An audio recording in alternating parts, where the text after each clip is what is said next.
Today, I'm talking to a very special guest named Machiel Klerk, and he is a psychotherapist as well as someone who helps us go beyond dream analysis in a Jungian sense.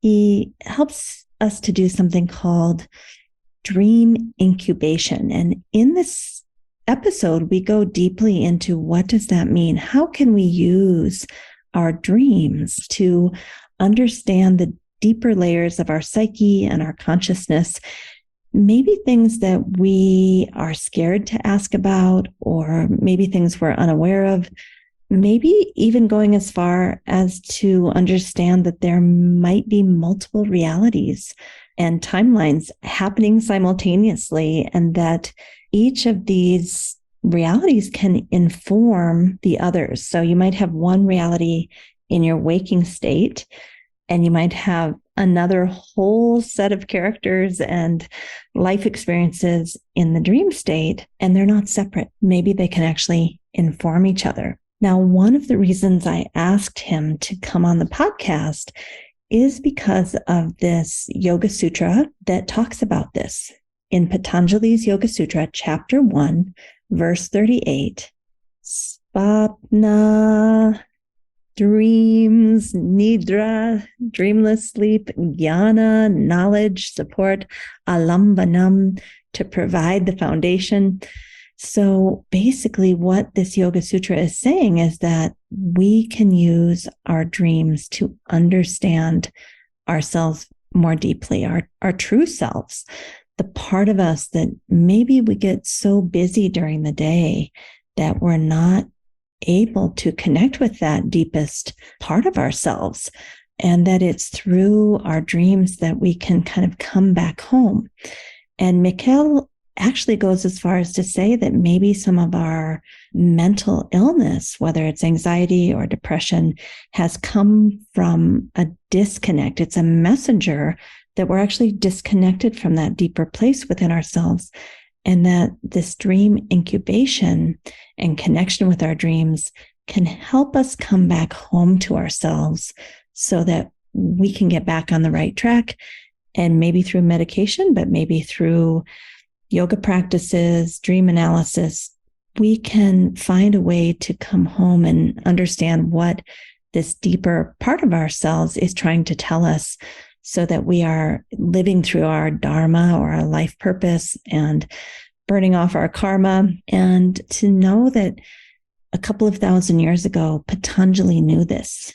Patanjali put it in the Yoga Sutra and said, hey, there's this technique, and this is one way forward in terms of yoga.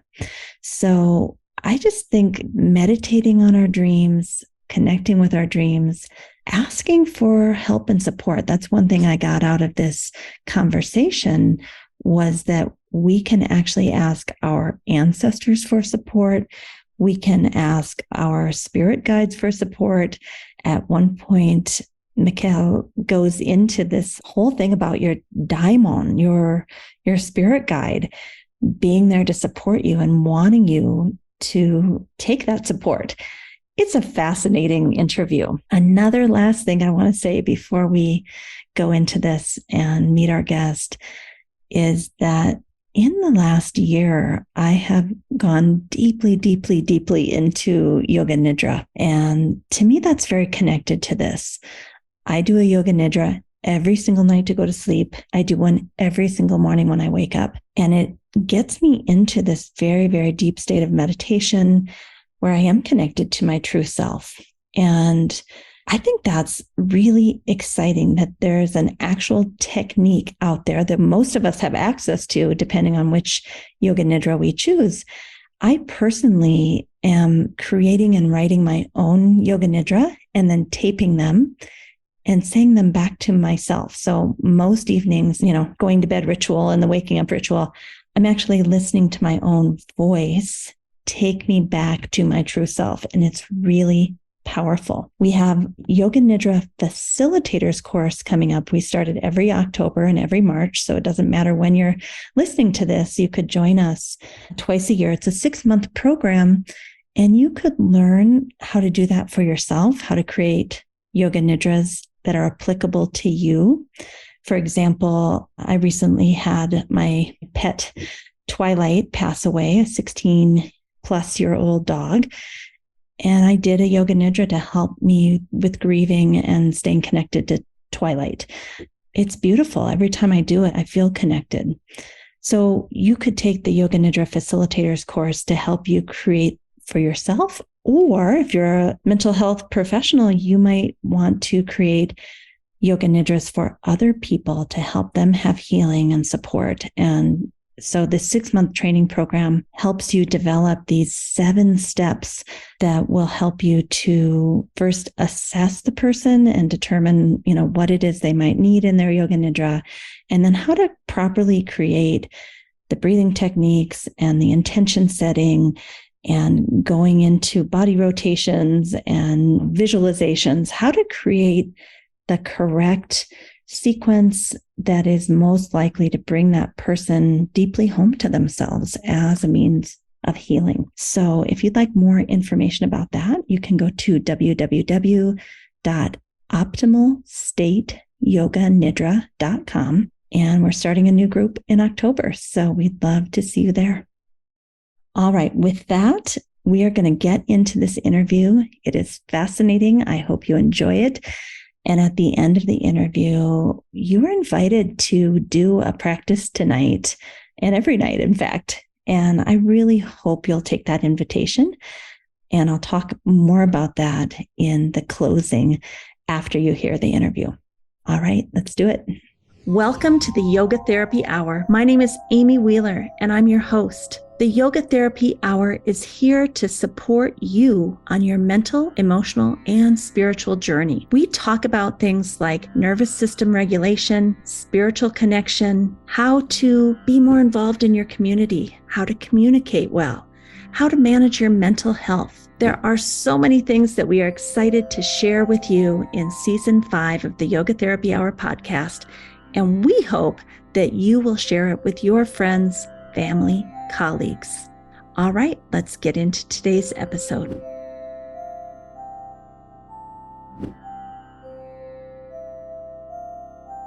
I'm very happy to welcome our guest, Machiel Klerk, today, who's joining us from Mexico City, Mexico. Welcome. Thank you, Amy. It's such a pleasure to be here with you today. When I saw the opportunity to interview you, I got a little flutter in my heart because this is such an interesting topic. And you are, I understand it, a psychotherapist that helps people in the healing and creative imagination, but mainly through, I don't know if you would call it dream analysis. I think you call it dream incubation. Is that correct? Yeah, I probably would say even dream work or something to that extent that is broader than the classic way of analyzing dreams. And I wrote a book on dream incubation. That is the old technique where you ask your dream a question before you go to bed in order to elicit a response. So that is all part of the larger scope of dream work. And you've written a beautiful book called Dream Guidance, and we'll be putting that in the show notes and linking the domain of that so people can check that out. So when you say it goes beyond dream analysis, why don't you just frame that for us? Well, the classic way of working with dreams, and that I also recently again experienced, is that people ask, what does it mean if I'm bitten by a snake? And that's actually a really complex question that it cannot even be answered that much. But that is where most people think about, oh, it's dream interpretation or analyzing your dreams. However, dreams are experiences that we have at night.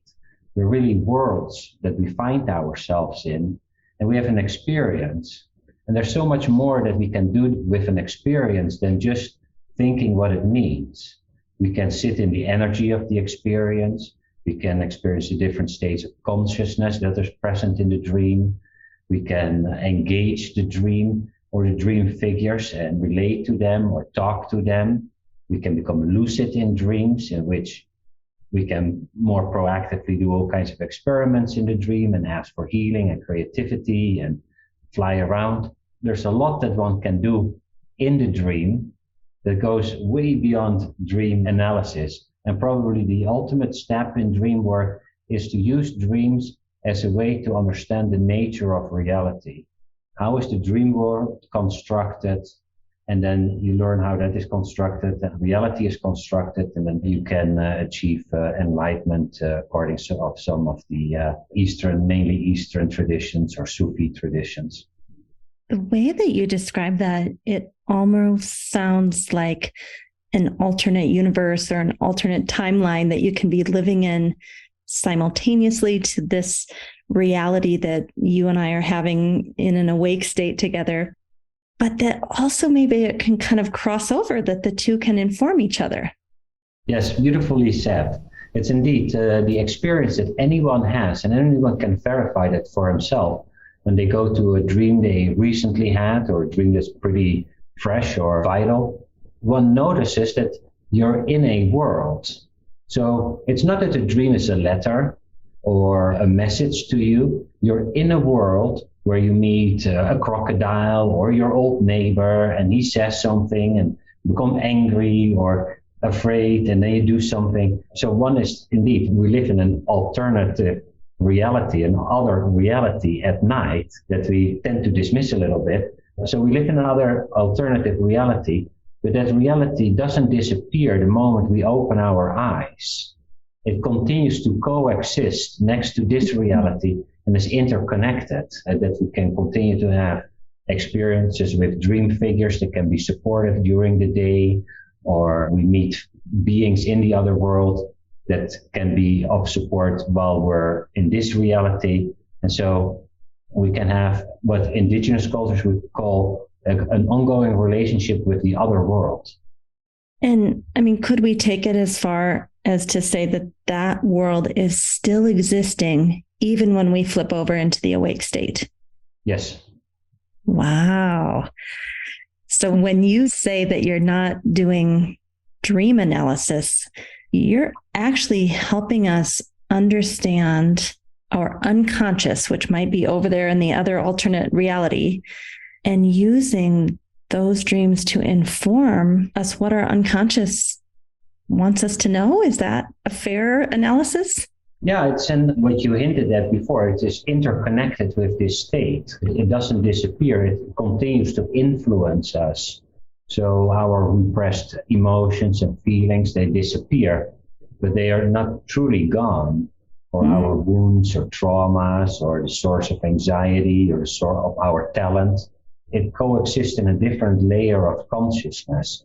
And that layer of consciousness manifests itself as a world. So consciousness always manifests as a world. And those worlds surprisingly coexist. And people can even see it when they read a book. And maybe you have an experience that you were reading a novel. When you're really into the story, where do you see the story being played out? It's very often around us. It's like, it's not really in here. I'm in the story, here are the trees, and there is this, and I see it here, and the rest of the room has disappeared. The room is, of course, still there. Uncle Joe is still sitting in that chair, but I don't see Uncle Joe anymore. I see this other world. So this other world just comes up and coexist within this world. And so we constantly live with these multiple worlds coexisting, and they float in and out. I think this is a very yogic concept, that what we decide to put our attention and focus on becomes the reality, and that there may be all sorts of other realities that if we don't put our attention and focus on those, that's not going to be in our consciousness. So we can actually choose the reality. I guess it would be reality with a small r, not the reality, but we can choose the reality that we want to experience at any given time. So it seems similar to the way we see it in yoga philosophy. Yes, and in the dream, that is where dreams help inform how reality gets created. In the dream, it's very easy to see where you focus upon. That if I'm walking in a dream and let's say I become lucid, or I'm just in the dream and I look at the left and I see a street and I walk into that street, then my whole reality goes there. If I had decided to go to the dogs at the right side, then my reality had created that. And so in a very simple way indeed, where we put our focus, that co-creates our reality. That almost made me feel like a video game where you're kind of walking down the street and you can decide which way you want to go. And so that's how you would define lucid dreaming. Like you have the ability to choose in your dreams. Lucid dreaming literally means a dream in which you know that you're dreaming. You're in a dream and you see your grandmother and you go like, oh my gosh, that's strange. Grandma has died. Oh my gosh, I'm in a dream. And then you're in the same world, but you just become lucid, aware, like, oh, I'm in the dream reality. I don't have to run away from this crocodile because it's a dream crocodile. And I can now ask the crocodile, who are you? I can send it love. I can fly away. Usually it helps to engage with that what we fear, but it opens up for all kinds of opportunities that if we're not lucid aware, we're just in an habitual pattern. Ooh, scary, gone. Gosh, I don't know if I want to say this, but one of the only times I can remember being in a lucid dream was the night my mother passed away and she came to me, and it was exactly that. I knew I was dreaming. Yeah. She and I were having a conversation as if she was right there in the room, and I won't go into the dream, but it was powerful because it made me understand like that lucid dream is actually real. It's something else. It's real. Right. Yeah. I think that's a crucial element. It's real. It's not as real as this reality, but it's differently real. So sure, it's this chair is real in this reality, but in the other reality, you can have an experience with a deceased loved one and have a real conversation. And those beings are real. And I understand that's part of what brought you on this path. I had read that your father had died when you were 10, and that caused obviously quite a bit of heartache. But when you discovered that you could connect with him through your dreams, something became much lighter for you. Yes, I was very closed off due to the lack of dealing with the heartbreak and the grief and not knowing how to do that.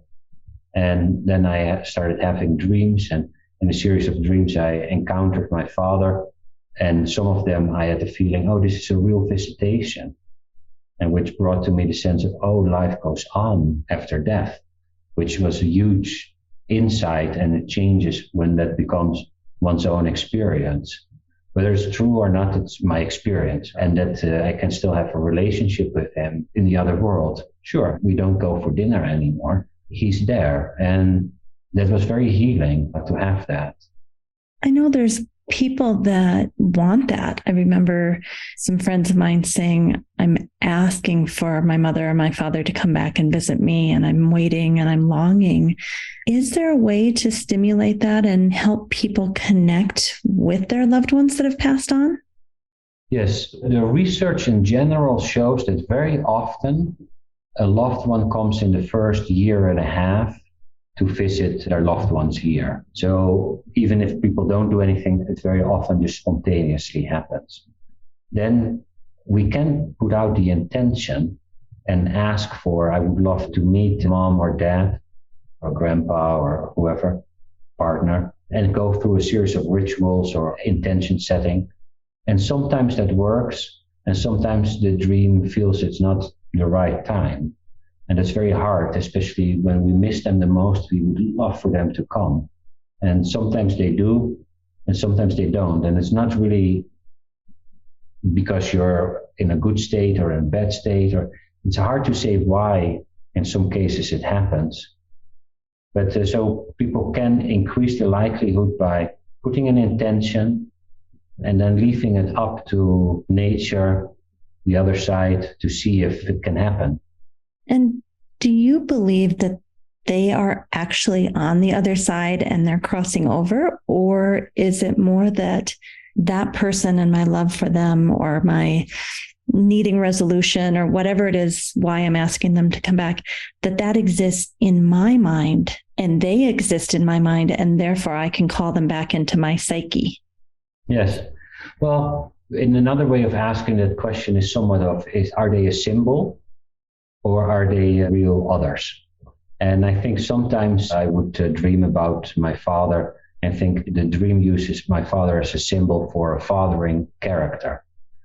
And other times I feel like I'm really connecting with my father, and that if I'm somewhat lucid, I could ask him a question and he can tell me information that I don't know, or he shares something that I'm not aware of.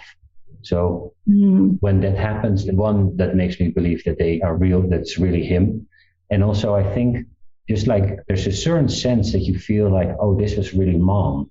There's some internal conviction. Well, there were things that happened in that dream. I'll just tell you a little bit. I went on her life review with her. Oh. She showed me things in the dream about trips she'd taken to Africa, things that I'd never even seen pictures of. Uh-huh. And I got up the next morning and asked her husband to look through her photographs and saw those same pictures of her time in Africa that I had seen in the dream. I mean, that's real. That isn't something you can just make up. That's not a symbol. Right. That's not a symbol. Yeah. And then Carl Jung, who opened the world of dreams up to me initially, he had an experience where he met a figure in the other world. And Jung said to that figure, oh, you're a symbol of wisdom. And the figure became upset. And he said, I'm not a symbol. And he insisted on being that lives in the other world with a reality of its own. That Jung needed to get out of his mind that everything is a symbol. And did Jung come to that conclusion that it's not all symbolic? Yeah, that character, what he said, it helped him realize the reality of the psyche. Meaning there are things we know deeply inside or intuitively that maybe our conscious mind doesn't know, but they truly do exist. And somewhere inside of us, we understand that. Is that what you're saying? One, that the psyche is real, not that it is something like, oh, it was just a fantasy, but it's a real reality on its own. And that in that reality, mom, grandpa, or some other being lives. It's their natural habitat. They insist on that they are independent agents. And especially in lucid dreaming, where you can converse with dream characters, you notice that some of these dream characters are very intelligent and have a higher awareness than myself, and they know more. And yet, could we flip it to say that sometimes the things we experience and the people and the places and the situations are symbolic for us to examine? Like when I read about your 4-step process of dream incubation, it seems to me that is maybe looking at the symbolic nature and what does this mean for me in this human form right now? Yes, that makes also dream work a bit of an art. And sometimes it's symbolic, sometimes it's real. I could dream about my sister being pregnant. Now, it is possible that a dream informs me and I can check with her and then, oh yes, I'm pregnant, and well, how did you know? Or no, I'm not. And then I know, oh, some sister-ish kind of energy in me is pregnant, is fertile for something new to come into the world. And then it's more symbolic, or a premonition, maybe. Yeah, or a premonition. That's the thing, we don't know, right? Well, no, we don't know. So we need to check and figure out. And sometimes it's more logic that something is symbolic than other times. The dream creates a world. The dream could portray, if I'm stuck in a certain way in my life, that I walk into a one-way street with a wall at the end. Then the dream would portray it as a world where I literally walk into a one-way street. That is a kind of a metaphorical, symbolic representation in a three-dimensional reality of the language that I would use of, hey, I feel I'm stuck. I don't know where to go. I'm in a one-way street. That is the language of dreams. So is there a danger here, though? Because a few years ago, I was in a dream. I was walking down a street in a town in Minnesota called Red Wing, Minnesota. And the entire street, all the storefronts inside the store was rose quartz stone. And I felt so blissed out and I felt so happy to be there. And I woke up and I was like, wow, what was that about? And for a couple of years, I've always loved that dream. I love the feeling of it. I love going back into it. And that energy just makes me so, so happy. But recently, I decided to move there for real. Mm-hmm. Can we take it too far? I mean, to a lot of people, no, I didn't move there because of the dream, right? There's many reasons, such as my parents live near there and, yeah. But do you think we can take these dreams too far and start making life decisions that actually make no sense based on our dreams?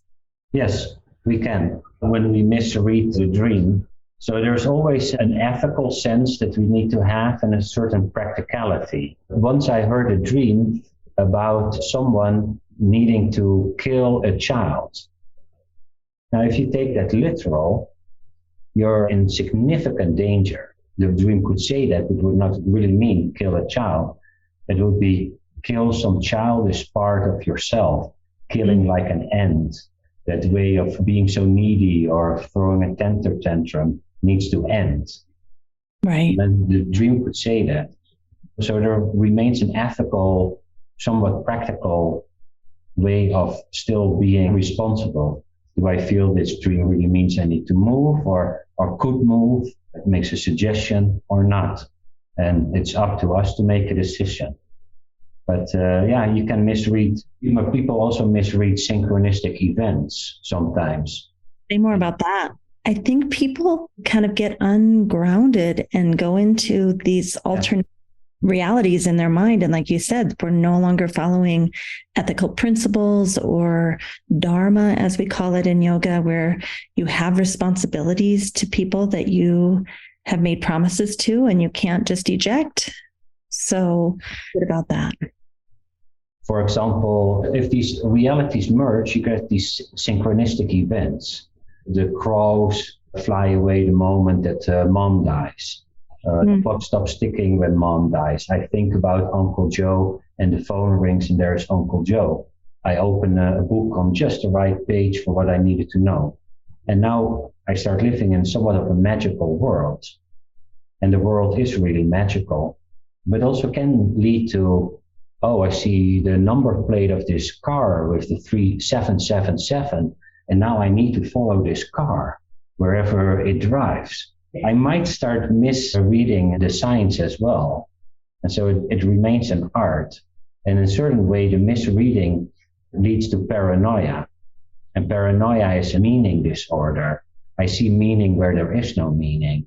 I start thinking that the number plate means I need to follow this car, or I was just thinking about the business and then I see my favorite 333, and now I'm going to do that without further reflection. Is that why someone would have a guide like you to actually make sure they're staying grounded in a reality that can support them as a human being, like right here, right now? Like, could they come to someone like you who's a psychotherapist and do the dream incubation together, but also have an outside reference point, like we say we need in yoga? You need someone to make sure that you're not misperceiving, that you're staying in your ethics. Is that something that someone like you could do for someone? Yeah, and like many of us can be a reference point. It's easier to ask the right questions, can check in, preferably even have had certain experiences so that they can help you a little bit navigate through transformative experiences in life. But it can also be a good friend, a good sister or brother. It doesn't have to be a healing professional, but it's very often helpful. I know in my own life, I've made much more progress because I've had a really good therapist that could help me than I ever could have done on my own. And especially if we're likely to float away. Yeah, I think some people are more prone towards paranoia and living in those alternate realities and actually leaving this reality. And maybe for that constitution, it might be helpful. And in yoga and Ayurveda, we call that a vata constitution. It might be helpful to have someone grounding them in this reality. Yeah. It comes back, I think at least I have one foot really well planted in this reality. Yeah. This reality matters. And I'm going to flip it again. I love going back and forth. Yeah. On page 39 of your book, you talk about connecting to personal guides in other realms through your dreams. So tell us about that. I want a guide. Maybe I have one and I just need to ask to meet it. That is it. The old idea that comes back in any culture around the world, it's the oldest idea, most widespread notion, is that we come into the world with a specific destiny, with specific karma, dharma to live out, but that with that comes also a figure that helps us and tries to keep us on the path. And that is either called spirit guide, or in the Greek tradition, that's the daimon. In the Roman tradition, it's the genius. North Africa, it's also a genie. A lot of traditions have imagined that we're actually not coming alone into this world, in the parallel world that we always have access to, and that there's a figure or figures that try to help us realize the reason we're here. I want to go into this a little bit. I'll go into the Greek version, the daimon. Yes. Because in your book, you say the Greek word eudaimonia, which is often translated as happiness or flourishing, means that you and your daimon are together. And it goes on to talk about the prime way to meet your daimon in your dreams is to nurture the relationship through your dreams by engaging in dream incubation. The daimon wants to help us. It will sometimes force that help upon us. There's a tendency to think that the daimon or genius relates to an exceptional talent, yet that is not who it is. The daimon or genius is a talent that can come in many forms, some small, some big. Some want public stage, others seek a role in their immediate environment, but all are equally valuable. Can you tell us about that? Because so many people in, especially yoga therapy, talk about eudaimonia, but we don't talk about it in that way. So I want to compare and contrast that. Yes. The daimon is this figure that is there to help us, and we can ask its help through dream incubation. So we can ask a daimon, what would you like to do? Or what would be helpful in this situation? And then it will respond through a dream or through intuitions throughout the day. Because it's also there throughout the day, if we're really on our own path, doing what our own talent, whether it is cooking or yard work or making a podcast or doing yoga, and we get a sense that we get in the flow of our life, that actually even time becomes a little bit relative. Time usually feels like, that was already an hour later. Those are moments that we merge with the daimon, and that the daimon lives through us. So the daimon is really the one that is drawing or doing yoga, and we are the vessel through which it can do its work. And we feel really good about it. And that particular form of feeling good, that is what the Greeks call eudaimonia. When you and your daimon are seen together, you do things that belong to you. And everyone knows times that they were in that flow. Sometimes it's happiness, but it's not like, ha ha ha, I'm so happy. It's like I'm fulfilled kind of happiness. It's funny that you mentioned the podcast, because that's how I feel every time I interview someone. I get into this altered state of consciousness, and it's exactly what you're describing. I feel like something else is living through me. So that's a beautiful way to think of it. And is that a being?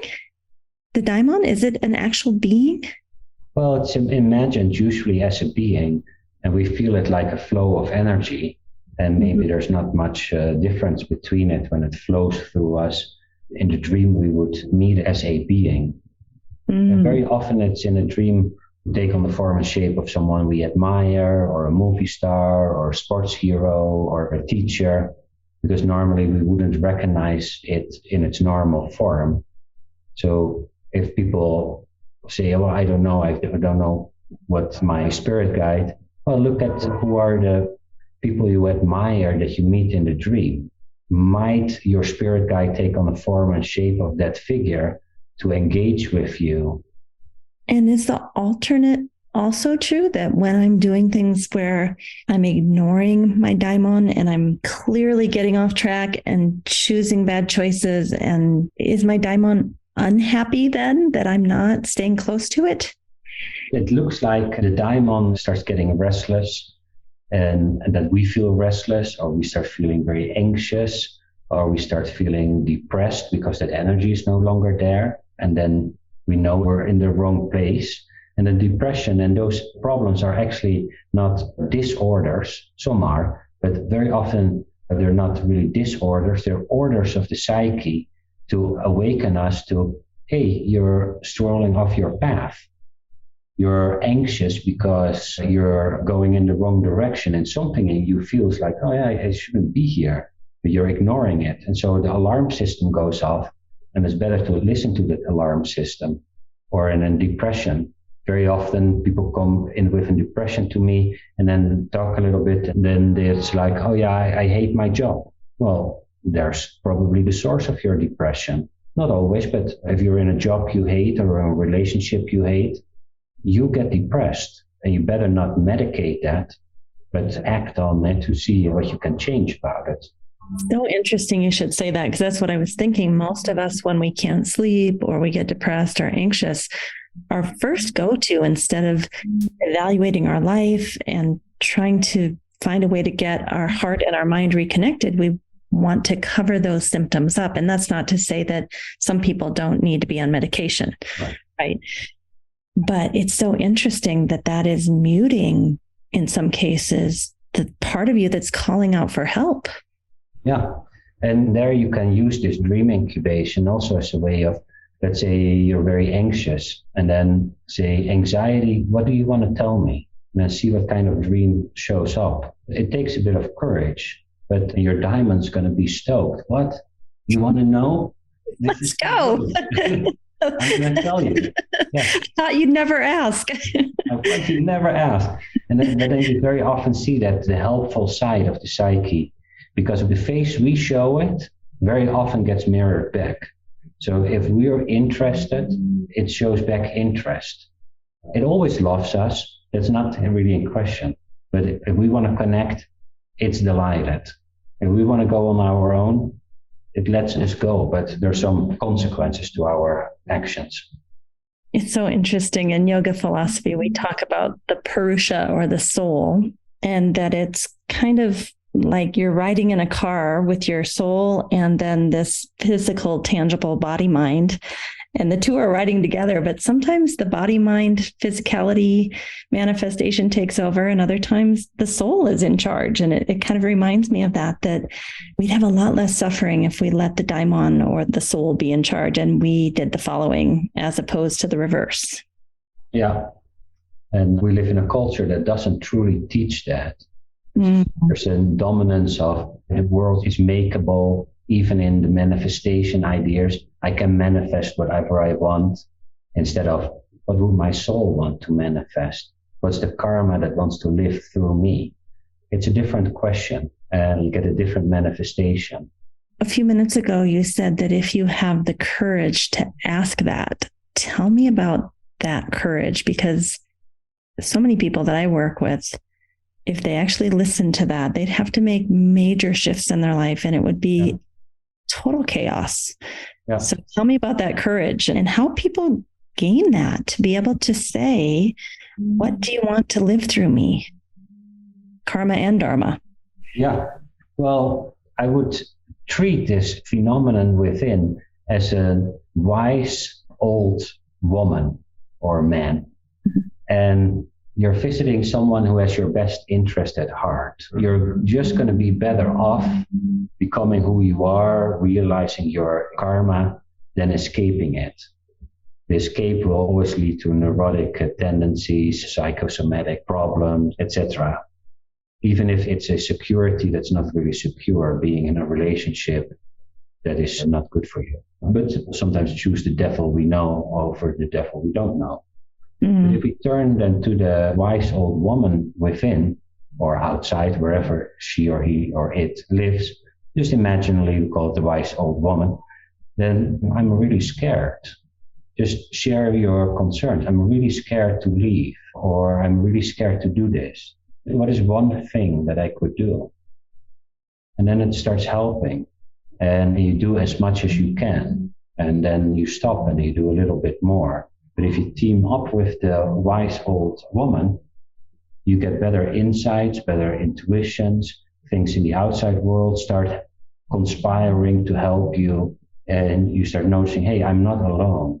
Even if I leave, something in me knows this is the right thing.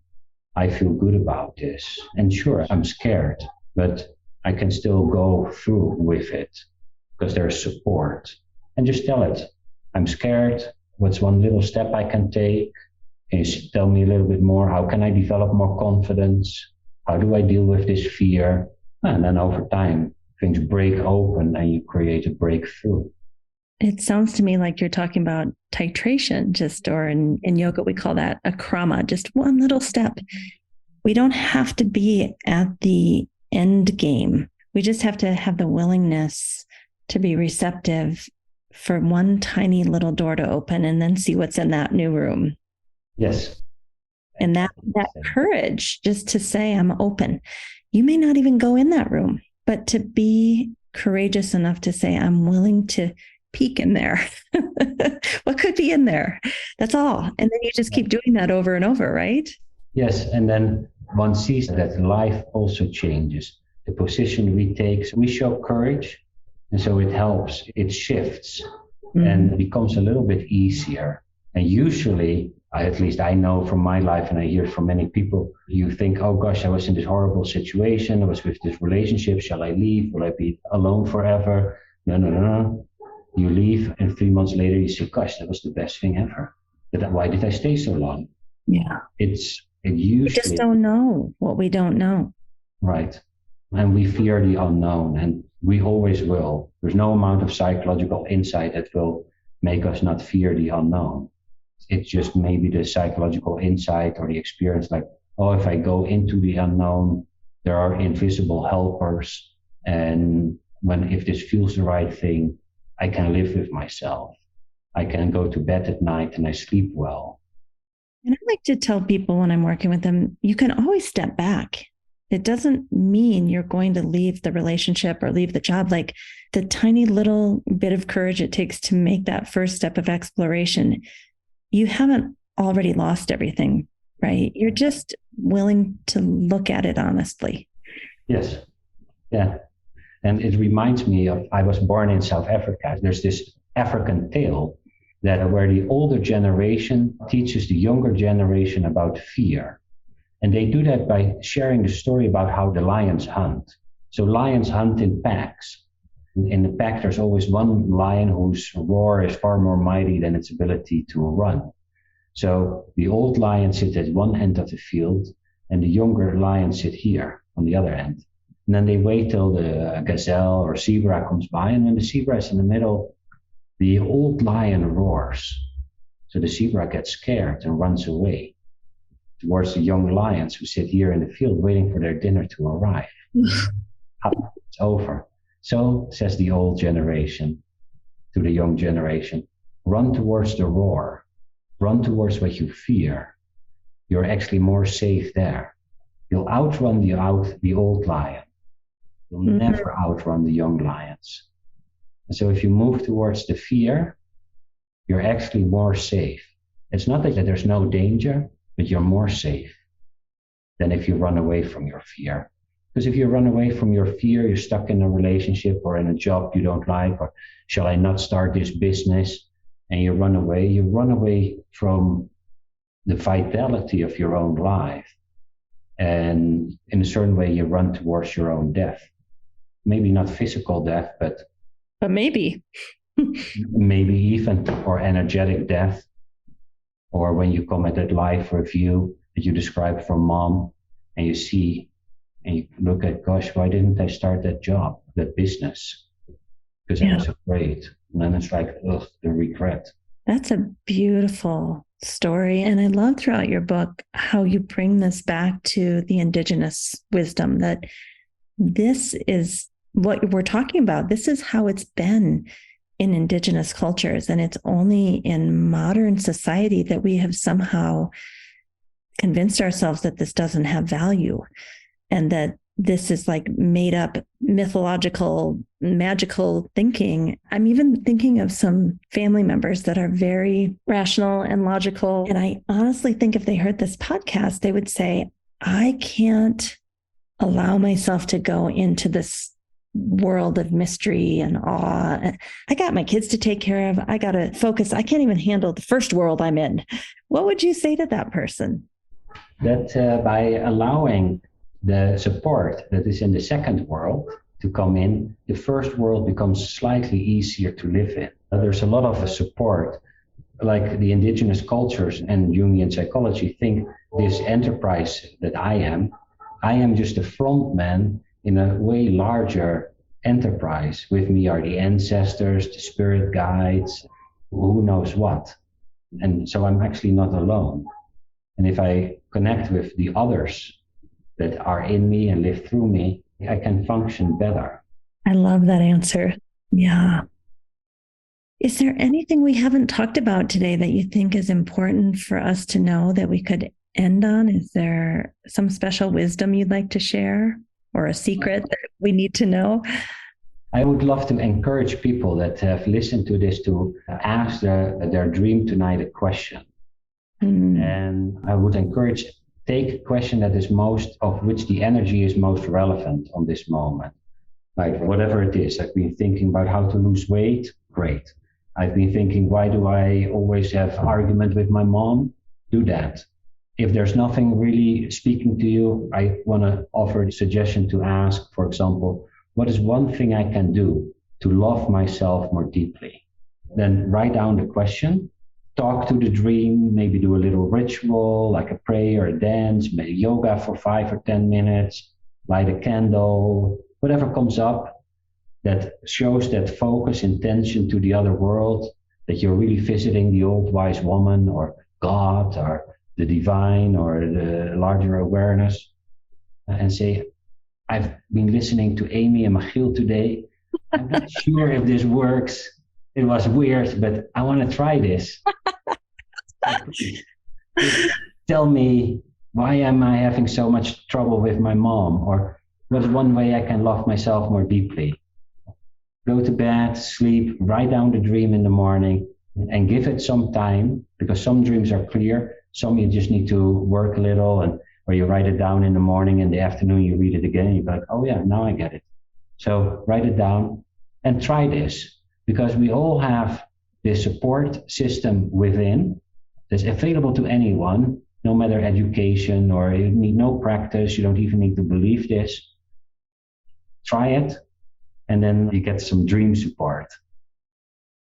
You know, I'm going to see people for the next 5, 10, 15, 20 years, and they're going to come up and say, I listened to that strange podcast or that wonderful podcast. Yeah. Here's what happened. So I cannot wait to hear the stories that are going to result from that suggestion you just gave. And I want to give another suggestion because I've read it and I'm going to continue to read it. This book called Dream Guidance. And just so everybody knows how you spell your name, because it is Dutch and it's a little bit hard to understand if you're not Dutch. Your name is Machiel,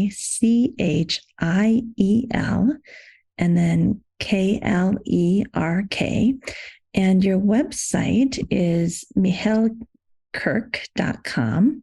And anything else we need to know? Do you do workshops? I see that you have been at Esalen and some other places, but how could people work with you if they wanted to find you and do some of this work together? Yeah, thank you for asking. Well, actually, Esalen is going to be on August 25, 28 this month. It's going to be broadcasted, but if it's before, you can leave it in. There's still some space available there. And people can just go to this website. I'm a psychotherapist that works with a whole range of problems or challenges that people have, or they want to work on their dreams or creativity or any of that sense. They can subscribe to your newsletter on your website. I see it. It's somehow failed. Well, I'll work on that later. And is this your first book, or are there other books? Yeah, and you have the good fortune that Hay House picked it up, which means it's distributed all over the world. People can buy it through Amazon, but also on my website there are other book depositories that deliver worldwide. And you've been on many other podcasts if they want to listen to more of your work. I'm noticing it says Deepak Chopra in conversation with you, several other podcasts. So that might be a place on your website too, to find the podcast link to hear. I'm sure each interview is quite different, I would imagine. That's the interesting thing, that everyone brings their own angle to it, which makes it unique. We started out of a dream, a company called the Jung Platform, Jung Platform. I had it in a dream. Therefore, I'm advocating listen to your dreams, because they can even provide vocational support. And I started a company that works out well, and we provide a lot of psychological courses for the general public, from synchronicity, shadow work, dream work, African, indigenous, shamanic wisdom. Wow. So is that on the same website, or is that a totally different website? It's a different website, Jung Platform, jungplatform.com. Okay, I'll put that in the show notes too, along with the website I just showed on the screen. Thank you. Well, thank you so much for being with me today. It was such an honor and a pleasure, and I really think that our audience will benefit from listening to this podcast and finding you to explore these very subtle realms of consciousness. So thank you so much. Thank you, Amy. It was a delight to be with you.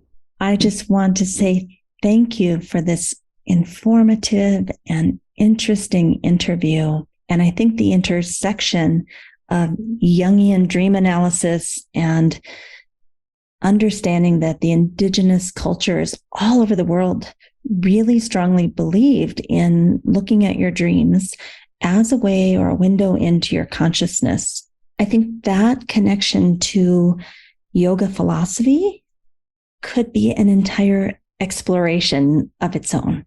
And today we just barely tapped the surface of that. I hope you'll take the invitation to practice Yoga Sutra, chapter 1, verse 38, where Patanjali says that insight into your dreams can be a powerful window into your soul to understand those deeper fears and aversions and attachments, to understand what it is that wants to live through you. I think that was a really important thing. We always ask, why am I here? What am I going to do? What about letting your ancestors and your support system and your guides talk to you through your dreams? Why can't you, or me, remain open and just say, I'd like support around this. I'd like to know more. I have the courage to step into this and to hear things. And I'm courageous enough to just open that door open a crack. I don't know where it will lead, but I'm willing. I hope you'll all go get a dream journal and do exactly what our guest had talked about, where you write down a question or ask for some support or say, I'd love to talk to you, Grandma, and then do a short ritual each night. Put that by your bed, wait and see if the dreams happen for you. And then it's my experience that if I don't write them down immediately, they are gone, because I'm in that kind of ethereal place and it's so subtle and so refined. And as soon as I pop out of it, I can't remember what was happening in there. So for me, I have to keep that dream journal and a pen right by my bed, because even waking up enough to go get the piece of paper and the pen to write it down, I'm already out of that reality. I can't go back in there very easily, usually, unless I fall back asleep, which I oftentimes don't have time for. So maybe we should try this. And when we see each other, we can share these beautiful dream experiences that we have and the wisdom that we gained from them as a way to come closer to our true self and to understand ourselves more deeply. So that is the dream challenge. And then also remember that the Optimal State has a free course on Kajabi called the Optimal State 12 Days of Yoga Nidra. It's completely free. You can find it on www.optimalstateyoganidra.com. Over 130 people have already done it in about 6 weeks, where it's a self-paced course. You just go in there and you do your 12 days of yoga nidra. And I think that might be a beautiful thing to do before bedtime also, or maybe when you're in that kind of ethereal state early in the morning. We're getting really great feedback. So many people are enjoying that free course, and we would love to invite you to join us also. Thank you so much for being with us today. We look forward to talking to you next week. And until then, be well. A special thank you to our team here at Optimal State. We are truly a global family. George Mantuan, one of our executive producers. Adam Satchel, senior media producer and sound engineer from the Philippines. Krishna Panchal, a producer from Canada. Modupe Abdullahi, who does the show notes and is an editor for us from Nigeria. And Peter Morley, who wrote and produced the music for this show, who lives in Australia. Find more about Peter's work at www.zenmusic.biz. Thank you for listening. We'll see you next time.